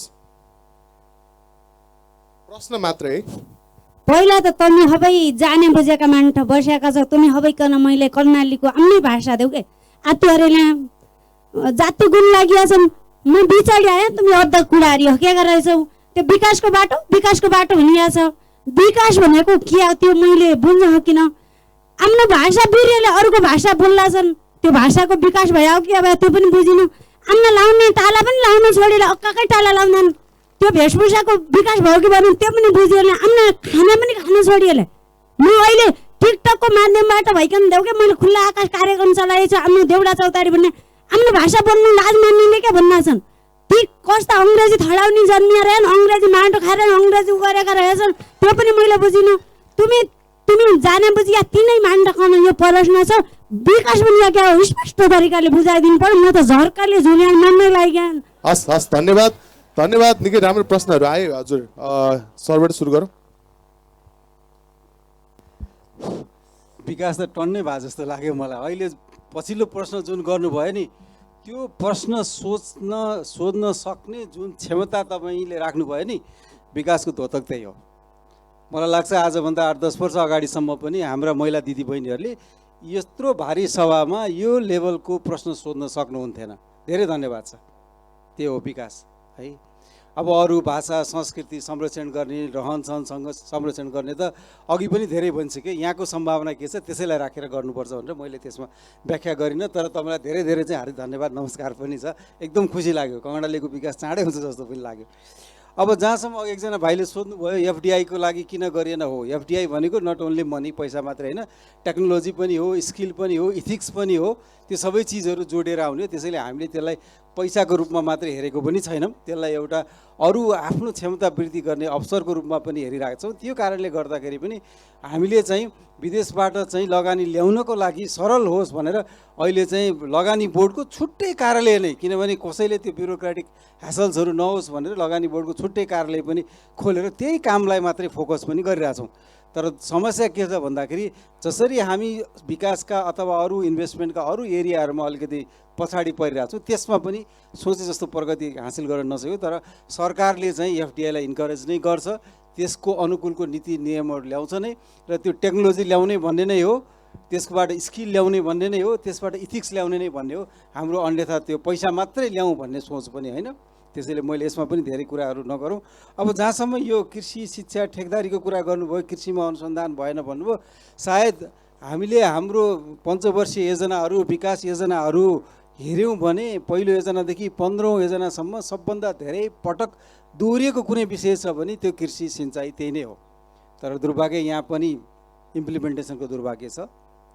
त्यो कारणले गर्दा त्यसमा केही सुधार गर्नुपर्ने अवस्था छ। र यो सङ्घीयताले कम्तीमा अहिले कृषिको विषय चाहिँ पालिकालाई दिएको छ। कृषि हेर्ने तल जेटीहरूको दरबन्दी जति सबै पालिकामा पठाइदिएको छ। हो यही हो समस्या। हामीले त्यो अलिकति जीवनजल बनाउन सिक्ने भने जस्तै हो कि त्यो नसिकेर फेरि माथि नै ताक्दाखेरिको समस्या हो। त्यो एउटा हो। शिक्षा पनि त्यही हो। अहिले शिक्षा प्राथमिक शिक्षा तलै छ। ए बाबा त्यहाँ अभिभावकहरूले क्वेसन सोध्नु पऱ्यो नि त्यो टिचरलाई, त्यो प्राध्यापकलाई तलब नदिन सक्नुहुन्छ तपाईँहरूले। तिमीले स्कुलमा महिनामा 25 दिन पनि पढाएनौ, तिमीले पढाएको विद्यार्थीले एसई पास यदि पनि गरेन म तिमीलाई फायर गर्छु अथवा के गर्छु भन्ने हिसाबले तपाईँले त्यो म्यानेजमेन्ट कन्ट्रोल गर्न सक्ने तपाईँलाई अधिकार छ। सङ्घीयताले तपाईँलाई त्यो अपर्च्युनिटी दिएको छ। त्यसको उपभोग गरौँ र आफ्नो सामुदायिक विद्यालयहरूलाई एकाउन्टेबल बनाऊ। त्यो अधिकार तपाईँसँग छ, त्यो अधिकारको उपयोग गर्नुहोला। त्यसमा कुनै कानुन चेन्ज गर्नु पर्यो भने आउनुहोस्। तर समस्या के छ भने त्यहाँ पनि ओभर पोलिटिक्स छ। शिक्षामा हाम्रो ओभर पोलिटिक्स भएको कारणले गर्दा शिक्षाको चाहिँ क्वालिटी खस्किया छ। मैले यहाँभन्दा बेसी भन्नै पर्दैन। ठेकदारले धेरै लिए भन्नुभएको छ, तपाईँले संजोग पनि पऱ्यो। यसपालि चाहिँ सार्वजनिक खरिद नियमले संशोधन गरेर अब एउटा ठेकदारले 5वटा भन्दा बढी चाहिँ ठेक्का लिन नपाउने भनेर हिजो मात्र क्याबिनेटले पास पनि गरेको छ। मैले यति नै भने। हस्, धन्यवाद। हस्। म त यहाँ पहिला प्रश्न सोध्नुहुने दिदीलाई धन्यवाद दिन चाहन्छु। यहाँले गाउँबारीमा बच्चा जन्माएको हुँ भनेर जति गौरव साथ भन्नुभएको छ, वास्तवमा हाम्रोमा कसैकोमा घरमै बच्चा जन्माउँछु भन्दाखेरि पनि डक्टर र त्यहाँ चाहिँ सबै सेवा सुविधा पुर्याउन सक्ने हैसियत भएका छौँ भने कोही चाहिँ काम गर्दा गर्दै बच्चा जन्माउनु पर्ने अवस्थामा पनि छौँ, स्वास्थ्य चौकी नै देख्न नसक्ने अवस्थामा पनि छौँ। त्यो भएर नै होला आज हाम्रो यस्तो छलफल पनि भइराखेको। किनभने कर्णालीमा महिलाहरू धेरै कमले मात्रै अस्पताल देख्नु भएको होला बच्चा जन्माउँदाका लागि। हुन त अब हामी पनि घरमै जन्मेको हो, हाम्रो आमाले भन्नुहुन्छ। तर अहिलेको अवस्थामा अहिले हामीले विकासका समृद्धिका कुरा गरिरहँदाखेरि पनि महिलाहरूले गरामा काम गर्दा गर्दै बच्चा जन्माउनु भनेको चाहिँ हामी असफल नै भएको हो। विकासमा हामी असफल नै भएको हो। त्यसलाई सफलतामा लैजानको लागि हामीले कसरी सबै ठाउँमा सहज रूपमा अस्पतालहरू पुर्याउने, कसरी हामीले सबै महिला दिदीबहिनी दाजुभाइ सबैले चाहिँ बिरामी हुँदाखेरि उपचार पाउने त्यो व्यवस्था गर्ने। विकास भनेको त्यही त हो नि। अघि एकजनाले भन्दै हुनुहुन्थ्यो विकास भनेको के हो भनेर। विद्यालय पढ्न जान पाउने, बिरामी हुँदाखेरि उपचार सहज तरिकाले पाउने, अनि सुरक्षित तरिकाले आफू बस्न पाउने, घर सुरक्षित हुने, बाहिर हिँड्दाखेरि छोरीचेली डराउनु पर्ने अवस्था नहुने, विकास भनेको त्यही हो, घरमा जाँदा श्रीमानले कुट्छन् कि भन्ने डर नहुने, होइन, त्यही हो विकास भनेको। त्यो भएर त्यसमा हामी चुकेको छौँ, त्यो भएर नै आजको हाम्रो छलफल पनि हो। अब अहिले भर्खरै पनि अब हामी 4-5 वर्ष भयो होला राष्ट्रपति महिला उत्थान कार्यक्रममा एउटा त्यो हेलिकप्टरबाट महिला सुत्केरी हुन नसकेका महिलाहरूलाई उद्धार गर्ने भनेर जुन कार्यक्रम आएको छ, त्यो कार्यक्रमको आँकडा देख्दाखेरि पनि यो अवस्था अझै कति जटिल रहेछ जस्तो लाग्छ कि धेरै महिलाहरू चाहिँ सुत्केरी हुनै नसकेर बित्नु भएको छ। अनि सुत्केरी हुने जिम्मेवारी महिलाको मात्रै हो कि जसरी हेर्ने समाज छ हाम्रो। हामी अहिले पनि कुनै बच्चा जन्मिन्छ भने त्यो बच्चा स्वस्थ भयो भने न देश स्वस्थ हुन्छ। त्यो बच्चा त आमाको मात्रै जिम्मेवारी पनि होइन, त्यो घरको बाउको मात्रै बाउको पनि जिम्मेवारी हो, बाउको मात्रै पनि होइन समाजको, किनभने त्यो बच्चा राम्रो भयो भने समाज राम्रो हुने हो, त्यही बच्चा राम्रो भयो भने भोलि देश राम्रो बनाउने हो। त्यसले गर्दाखेरि यो जिम्मेवारी सबैको हो, स्वास्थ्यको जिम्मेवारी सबैको हो भनेर सोच्नुपर्ने बेला पनि आएको छ। अब यसमा धेरै प्रगति हुन्छ भन्ने आशामा छु म चाहिँ, किनभने अब प्रदेशले पनि स्वास्थ्यलाई एकदम प्राथमिकताको रूपमा राख्छ र स्वास्थ्यमा पहुँच पुर्याउनु पर्छ भन्ने नै हो। कृषिको कुरा गर्नुभयो, कृषिमा चाहिँ केही वर्ष अगाडि कर्णाली प्रदेशलाई वातावरण मैत्री कृषि भनेर बनाउने भनेर ठुलो अभियानै चलेको थियो। म पनि त्यो अभियानमा लागेको थिएँ। कर्णालीबाट हाम्रो कर्णालीको कृषि मन्त्री हुनुहुन्थ्यो, बिमलाजी पनि हुनुहुन्थ्यो, त्यसमा राम्रै अभियान भएको थियो। त्यो अभियान अहिले कहाँ पुग्यो मलाई थाहा छैन। हाम्रोमा प्रविधि पुगेको छैन, कर्णालीमा मात्रै होइन सबै ठाउँमा पुगेको छैन। अनुसन्धानमा हामी असाध्यै कमजोर छौँ। त्यति मात्रै होइन, अनुसन्धान कस्तो पनि छ भने जलवायु परिवर्तनले अहिले कृषिलाई असाध्यै नराम्रो तरिकाले, जलवायु परिवर्तन भन्छन् होइन, लामो खडेरी पर्छ, धेरै पानी, कहिले धेरै पानी पर्छ, कहिले लामो खडेरी पर्छ, अप्ठ्यारो छ। यसको लागि चाहिँ अब आवश्यक प्रविधि के हुन्छ भनेर गर्ने रिसर्च अनुसन्धान पनि छैन। त्यो भएर प्रविधिमा हामी पछाडि हौँ। तर त्यो सँगसँगै कर्णालीले चाहिँ के सोच्नु पर्यो भनेदेखि के गर्यौँ भने हाम्रो उत्पादन चाहिँ सहज तरिकाले बजारमा जान्छ। एउटा त बाटोको कुरा भयो, अर्को उत्पादन गरिसकेपछि बजारमा जानको लागि बाटोले मात्रै पुग्दैन। चाइनाबाट चाहिँ स्याउ सस्तो रूपमा आउँछ भने तपाईँलाई कर्णालीकै स्याउ किन किन्छ मान्छेले भनेपछि कर्णालीको त्यो ब्रान्डिङ भन्छौँ नि हामीले, एउटा के भने पहिचान, के आफ्नो उत्पादनको पहिचान। त्यो उत्पादनको पहिचानमा अहिले जलवायु परिवर्तन मैत्री उत्पादन बनायौँ भने राष्ट्रिय स्तरमा पनि अन्तर्राष्ट्रिय स्तरमा पनि सजिलोसँग जाने उपाय छ। र कर्णालीलाई केही नगरिकनै जलवायु मैत्री हुन्छ, किनभने यहाँ हाम्रो चाहिँ त्यो रासायनिक मल पनि कतिमा पुगेकै छैन, विषादी यहाँ पुग्दैन, त्यसै जलवायु मैत्री छ। तर हामीले त्यसलाई चाहिँ पहिचान दिन पनि नसक्या हो कि जस्तो लाग्छ। कर्णालीका उत्पादनहरू कृषि मात्रै होइन, वनका उत्पादन, कृषिका उत्पादन, घरेलु उद्यमका उत्पादन, जे पनि उत्पादनहरू हुन्छन् वातावरण मैत्री छन्, महिलाले बनाएका हुन्। यसरी हामीले पहिचान गराउँदै गयौँ भनेदेखि, किनभने मलाई थाहा छ है धेरै महिलाले बनाउँछन्, त्यही भएर महिलाले बनाएका हुन् भने मैले, अब त्यो पहिचान स्थापित गर्दै गयौँ भने त्यसले पनि एकदमै ठुलो अवसर बजारको लिन्छ। अर्को त अब भौतिक संरचनाहरू नभइकन बजारसँग पुग्न सकिँदैन, त्यो अघि उहाँले भनिसक्नुभयो। हामीले भौतिकको बारेमा धेरै कुरा पनि गरिसकेका छौँ। अलिकति ठेकेदारीको विषयमा कुरा गर्न मन लाग्यो। त्यसमा चाहिँ के छ भनेदेखि जस्ट सानो मात्रै भन्छु मैले, अहिलेको ठेकेदारी प्रथामा दुईटा कुरा चाहिँ एकदमै धेरै सुधार गर्नुपर्ने देखिन्छ। त्यो ऐनमा सुधार हुने क्रममा पनि छ। अब एउटा चाहिँ के छ भनेदेखि विराटनगरमा अथवा पूर्वमा सहज तरिकाले जहाँ चाहिँ गाडी पुग्छ त्यो ठाउँको र यहाँको त्यो बजेट चाहिँ एउटै हुँदैन के। एउटा पुल बनाउनु पर्यो भने तराईमा कतिमा बन्छ, यहाँ हुम्ला जुम्लामा कतिमा बन्छ, त्यो फरक हुन्छ। त्यो फरक हुन्छ भन्ने बुझेर स्रोत धेरै ल्याउनु पर्ने हुन्छ। एउटा पुलको लागि यति करोड भनेपछि त्यति करोड दिएर हुँदैन, किनभने यो ठाउँमा आइपुग्नको लागि, यो ठाउँमा काम गर्नको लागि स्रोत बढी चाहिन्छ। त्यो एउटा त्यो चाहिँ व्यवस्था गर्न जरुरी छ। अर्को चाहिँ यो अहिले अब धेरै छलफल यहाँ गर्न सकिँदैन होला, तर जसले सबैभन्दा थोरैमा चाहिँ ठेकेदार लिन्छु भने उसैलाई दिने हाम्रो जुन अहिले प्रावधान छ, त्यसले गर्दाखेरि धेरै आयोजनाहरू अलपत्र बनेका छन्। किनभने जित्नको लागि ठेकेदारले आफ्नो पोकोमा पार्नको लागि भनेर थोरैमा काम सक्छु भन्छ, अनि त्यो थोरैमा काम सक्छु भनेर ठेका पाउँछ, थोरैमा सक्दैन, नसकेपछि त्यो अलपत्र पर्ने सम्भावना छ। त्यसलाई चाहिँ कानुनै सुधार गर्नुपर्छ र त्यो प्रक्रियामा पनि छ भनेर म यहाँहरूलाई भन्न चाहन्छु। धन्यवाद। केही छुटेको भए त्यसलाई समेटिदिन मैले माननीयज्यूलाई आग्रह गरेँ। हामी समयभन्दा 5 मिनट अगाडि गइसक्यौँ, त्यसको लागि माफी माग्दै म समापन गर्नतिर अगाडि बढ्छु भन्न चाहन्छु आयोजकलाई। धेरै कुराहरू मेरो केही पनि छैन। म के मात्रै भन्न चाहन्छु त भन्दाखेरि 5 वर्ष अगाडिको कर्णाली र आजको कर्णालीमा हामी केही न केही जरुर रूपमा भिन्नता देखेका छौँ। हामी विकासको बाटोमा अगाडि बढिरहेछौँ भन्ने कुराको यो हाम्रो साझा निष्कर्ष हो जस्तो लाग्छ। त्यस कारणले गर्दाखेरि सरकार, राजनीतिज्ञ, ब्युरोक्रेट सबै हामी कर्णालीवासी सबै जनताहरू मिलेर सहकार्य गरेर हात मिलाएर हातेमालो गरेर विकासको मार्गमा अगाडि बढ्नको लागि म सबैलाई अपिल गर्न चाहन्छु। हामी निराश नभएर आशावादी भएर अगाडि बढौँ। सरकार साथमा छ, हामी सबै सकारात्मक सोचका साथ अगाडि बढ्यौँ भने हाम्रा जहाँ जहाँ गाँठा परेका छन् हाम्रो सोचमा जनताको लेभलबाट, राजनीतिज्ञको लेभलबाट, ब्युरोक्रेटको लेभलबाट, सरकारको लेभलबाट जहाँ गाँठा परेका छन् त्यसलाई हामीले एकदम सहजतापूर्वक सकारात्मक सोचका साथ ती गाँठा फुकाउँ, विकासको मार्गमा अगाडि बढौँ, यही अपिल गर्न चाहन्छु। धन्यवाद। हस्, धन्यवाद। पक्कै पनि विकासको बाटो फराकिलो होस्, विकासको बाटोले सबैलाई समेटोस् होइन। सोध्ने प्रश्न धेरै थियो, विषय पनि सानो, एकदम सानो। मैले अघि नै भने म कर्णालीको लागि म नयाँ, मेरो लागि कर्णाली नयाँ, म धेरै काम गरेको छैन यो ठाउँमा, तर बाहिरै बसेर पनि थाहा पाइन्छ, चासो राख्छौँ, थाहा पाइन्छ। एउटा कुरा चाहिँ के हो भने डोकोमा दुध दुहेर अड्दैन भन्ने एउटा उखान छ। महिला हिंसा जहाँ हुन्छ नि, विभिन्न प्रकारका कुरीतिहरूमा जोडिएको हुन्छ महिला हिंसा। महिला हिंसा जहाँ हुन्छ त्यो ठाउँले कहिल्यै प्रगति गर्दैन, त्यति चाहिँ पक्का हो। किनभने महिला किसान छ, अब बेलुकाभरि चाहिँ बेसकन घरमा झगडा भएको छ भने भोलि तिनी किसानले राम्रोसँग काम गर्न सक्दिनन्। महिला आमा छिन्, अब झगडा भएको छ घरमा, पिटाइ खाएकी छिन् भने तिनले बालबच्चा राम्रोसँग हेर्न सक्दिनन्। छाउपडीमा बस्ने प्रथा यो एकदमै एकदमै चर्चित छ यो ठाउँहरूमा होइन। यो प्रथाले अब यो काठमाडौँसम्म पनि पुगेको छ, फेरि कर्णालीले मात्रै भार बोक्नु पर्दैन त्यसको, यो सबैतिर पुगेको छ। तर सबै खालका महिला हिंसाले कहीँ पनि समृद्धि हुँदैन, कहीँ पनि विकास हुँदैन। त्यसले गर्दाखेरि जनशक्ति विकासको कुरा गर्दाखेरि महिला हिंसा, विशेष गरिकन महिलामाथि हुने शारीरिक हिंसा, मानसिक हिंसा, महिलालाई प्रताडना दिने खालको, दुःख दिने खालको काम गऱ्यौँ भनेदेखि चाहिँ हामी विकासमा जाँदैनौँ।